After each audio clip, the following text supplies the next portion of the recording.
more than twice the price of gold at the time. Today, these birds serve as a conservation success story. Hunting and trade regulations brought about by conservationists in the early 1900s helped their population rebound, and it's now considered stable.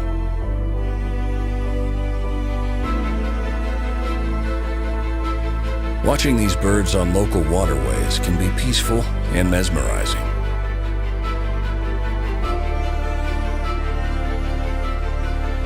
It's common to see them hanging out on the water's edge, soaking in the scenery or preening their feathers.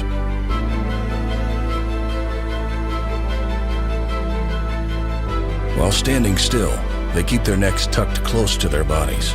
But while walking, or when they see something that grabs their attention,